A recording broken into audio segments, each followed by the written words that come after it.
तो नमस्कार दोस्तों, आप सभी कैसे हैं। उम्मीद करते हैं कि बहुत अच्छे हैं। तो दोस्तों, बहुत ही ज़बरदस्त का और बहुत ही सुपर हिट जो बहुत बेसब्री से इंतज़ार था, ट्रेंडिंग स्टार खेसारी लाल यादव जी का जो सॉन्ग आने वाला था, यादव जी के झंडा 2, जो सॉन्ग को आज ही रिलीज कर दिया गया वेस्ट भोजपुरी चैनल पे। तो मैं आप लोगों से बता देना चाहता हूँ कि बहुत ही ज़बरदस्त का ये सॉन्ग होने वाला है और ये भोजपुरी में ज़्यादा ही बवाल मचा देने वाला है।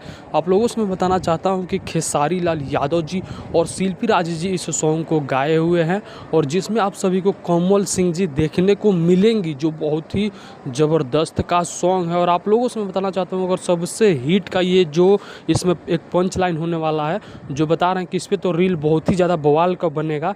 जो आप लोग ये मतलब इनका पंच लाइन सुनिए है कि ये तो बहुत ही बवाल मचाने वाला है। बट आप भी ट्रेंडिंग स्टार खेसारी लाल यादव जी के इस सॉन्ग को अभी तक नहीं सुने हैं तो जाके वेस्ट भोजपुरी चैनल से ज़रूर सुनिए और बताइए कमेंट करके कि आप लोगों को सॉन्ग कैसा लगा। लेकिन जहाँ तक मैं देखा कि जो पहले का ही पंच लाइन था उसमें थोड़ा सा ही चेंज किया गया है, यानी कि मतलब थोड़ी सी इधर उधर किया गया है, बट सारी पंच लाइन वही है और बहुत ही ज़बरदस्त का मतलब सॉन्ग है। अगर आप लोग को भी बहुत अच्छा लगेगा, नहीं सुना है तो ज़रूर एक बार सुनिएगा। और दोस्तों, आप सभी को वीडियो कैसा लगा कमेंट करके जरूर बताइएगा। फिर मिलते हैं आप लोगों से नेक्स्ट वीडियो में।